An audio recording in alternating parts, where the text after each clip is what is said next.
Hello বন্ধুরা, আপনার Facebook page বা প্রোফাইলকে বিভিন্ন সমস্যার হাত থেকে রক্ষা করার জন্য ফেসবুকে একটি টুলস আছে। টুলসটির নাম হচ্ছে মডারেশন অ্যাসিস্ট।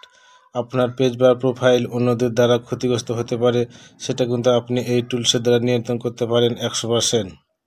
তাহলে বুঝতে পারছেন ফেসবুক এই সেটিংসের কত গুরুত্ব রয়েছে। সাথে থাকুন, আজকের এই ভিডিওটি স্টেপ বাই স্টেপ বুঝিয়ে দেব এই সেটিংসটির গুরুত্ব এবং এই সেটিংসটি কিভাবে অন করবেন। চলুন ভিডিওটি শুরু করা যাক। এখানে দেখতে পাচ্ছেন টুলস অপশনের মধ্যে রয়েছে মডারেশন অ্যাসিস্ট অপশন।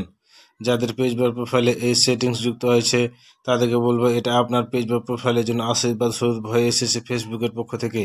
কিভাবে এটা কাজ করে এবং এই টুলসের গুরুত্ব কতটুকু সেটার একটু উদাহরণ দিয়ে বুঝিয়ে দিচ্ছি।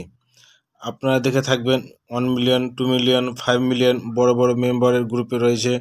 সেই সমস্ত গ্রুপে কিন্তু একজন অ্যাডমিনের দ্বারা নিয়ন্ত্রণ করা সম্ভব হয় না।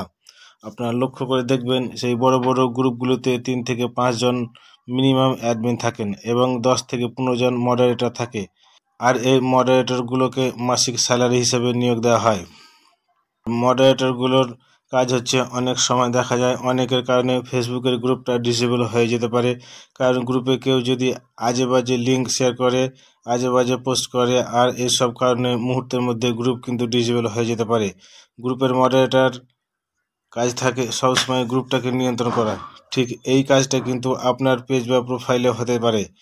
অন্যের আজে বাজে পোস্ট, কমেন্ট, লিঙ্ক এবং ট্যাগ যদি করে তাহলে আপনার আইডি বা পেজের 12টা বেজে যেতে পারে। ফেসবুক থেকে টাকা ইনকাম তো দূরের কথা, কোনো একদিন ঘুম থেকে উঠে দেখবেন আপনার আইডি ডিসেবল হয়ে গেছে। এই সেটিংসের সঠিক ব্যবহার জানলে আপনি আইডি বা প্রোফাইল কোনোদিনই ডিসেবল হবে না। আর এই সব নিয়ন্ত্রণ করার জন্য কিন্তু ফেসবুক মডারেশন অ্যাসিস্ট এই অপশনটি দিয়েছে। কোনো টাকা পয়সা লাগবে না, ফ্রিতে নিয়ন্ত্রণ করতে পারবেন ফেসবুক পেজ বা প্রোফাইলটিকে। এই অপশনটা আপনারা কেমন করে পাবেন? আমি আমার প্রোফাইলে চলে এসেছি। প্রোফাইল আইকনে বাম পাশে ক্লিক করুন। তারপরে দেখতে পাচ্ছেন সি ড্যাশবোর্ড। এই সি ড্যাশবোর্ড অপশনে ক্লিক করুন। তারপর নিচের দিকে স্ক্রল করুন। তারপর এই টুলস অপশনে ক্লিক করুন। এই টুলসের মধ্যে রয়েছে মডারেশন অ্যাসিস্ট অপশন। এই মডারেশন অ্যাসিস্ট অপশনে ক্লিক করুন।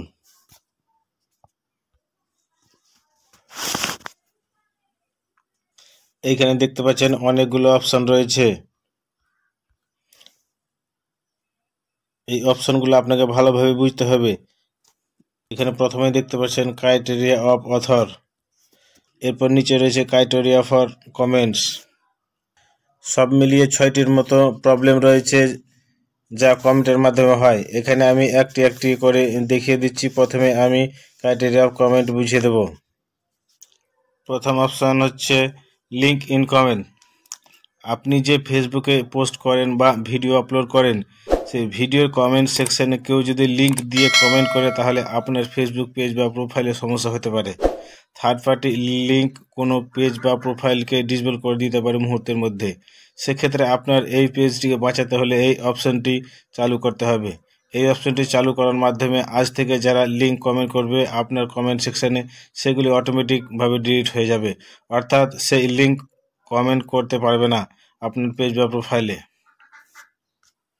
2 নম্বর পয়েন্ট, ইমেজ ইন কমেন্ট। অনেকে কমেন্টের মাধ্যমে বিভিন্ন ধরনের ইমেজ শেয়ার করে। অনেকে মজা করে 18+ বা অ্যাডাল্ট টাইপের ছবি শেয়ার করে। এটা নির্ভর করে আপনার উপর। আপনি যদি এ ধরনের কমেন্ট না চান তাহলে এই মডারেশন অ্যাসিস্ট চালু করতে পারেন। এই জন্য এই অপশনটি ইমেজ ইন কমেন্ট অবশ্যই চালু করে রাখবেন। 3 নম্বর অপশন হচ্ছে প্রোফ্যানিটি ইন কমেন্ট। অর্থাৎ অনেকে আজে বাজে লিখে কমেন্ট করতে পারে, আর এই আজে বাজে কমেন্ট ফেসবুকের কমিউনিটি গাইডলাইন ভঙ্গ করে। আর এই ধরনের কমেন্ট আপনার পেজ বা প্রোফাইলে কমিউনিটি স্ট্যান্ডার্ডস ভায়োলেট করে ফেলে। সেক্ষেত্রে আপনার পেজ বা প্রোফাইল যাতে কেউ আজে বাজে কমেন্ট করতে না পারে তার জন্য এই অপশানটি অ্যাড করে নেবেন। 4 নম্বর পয়েন্ট হচ্ছে লিঙ্কস টু স্পেসিফিক সাইটস। অর্থাৎ অনেক সময় আপনার কমেন্টস সাইডে আজে বাজে লিঙ্ক সাইট দেয়। এটা আপনার বন্ধ করে রাখা উচিত, সেই জন্য এই অপশানে ক্লিক করে অ্যাড করে নেবেন। 5 নম্বর পয়েন্ট, ভিডিও ইন কমেন্ট। অনেক সময় দেখা যায় কমেন্ট সেকশানে এসে ভিডিও কমেন্ট করে দেয়, আপনি না চাইলে এটি বন্ধ করে দিতে পারেন একই প্রসেসে। 6 নম্বর পয়েন্ট, কিওয়ার্ড ইন কমেন্ট। এখানে আপনি কিছু নির্দিষ্ট কিওয়ার্ড লিখে দিতে পারেন যে এইসব কিওয়ার্ড আমার কমেন্টে আসবে না। এরপরে আমরা দেব ক্রাইটেরিয়া ফর অথর। প্রথম অপশানে রয়েছে রিপিট অফেন্ডার। এটা হচ্ছে ভেরি ইম্পর্ট্যান্ট একটি সেটিংস। কেউ যদি আপনার প্রোফাইল বা পেজে ব্যাড বিহেভিয়ার বা খারাপ আচরণ করে তাহলে এই সেটিংসটা কিন্তু মডারেশন অ্যাসিস্ট হিসেবে অ্যাড করে রাখতে পারেন। 2 নম্বর অপশন হচ্ছে নিউ অ্যাকাউন্ট। যারা নতুন অ্যাকাউন্ট খুলেছে এবং আপনি চাইলে সেই নিউ অ্যাকাউন্ট আপনার পেজ বা প্রোফাইলে ভিজিট করবে না, তাহলে এই অপশনটি চালু করতে পারেন। আমি মনে করি নতুনদের সুযোগ দেওয়া উচিত।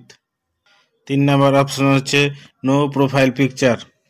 অর্থাৎ যে প্রোফাইল বা পেজে প্রোফাইল পিকচার অ্যাড করা নেই সেই পেজ বা প্রোফাইল আপনার পেজ বা প্রোফাইলে ঢুকতে পারবে না বা কমেন্ট করতে পারবে না, সেই জন্য এটি অ্যাড করে রাখতে পারেন। 4 নম্বর অপশন হচ্ছে নো ফ্রেন্ড অর ফলোয়ার্স। অর্থাৎ এমন কিছু আইডি বা পেজ রয়েছে যেগুলোতে কোনো বন্ধু নেই বা কোনো ফলোয়ার নেই, নিউ অ্যাকাউন্ট, এগুলো যদি অ্যাড করতে রাখতে চান তাহলে অ্যাড করে রাখতে পারেন। তো বন্ধুরা, আমরা এতক্ষণ দেখে নিলাম এই অপশানগুলো কোনটার মানে কি। তো এবার কিভাবে চালু করবেন তাও দেখে নেওয়া যাক।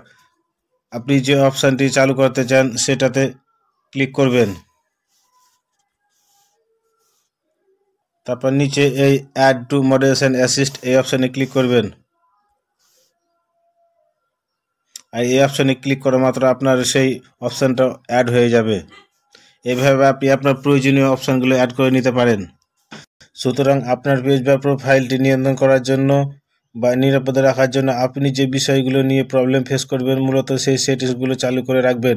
আশা করি বুঝতে পেরেছেন আপনার ফেসবুক বা প্রোফাইলের জন্য এই মডারেশন অ্যাসিস্ট কতটা গুরুত্বপূর্ণ। আমার এই ভিডিওটি ভালো লাগলে একটি লাইক অবশ্যই করবেন এবং এরকম ইনফরমেটিভ ভিডিও পেতে চ্যানেলটি অবশ্যই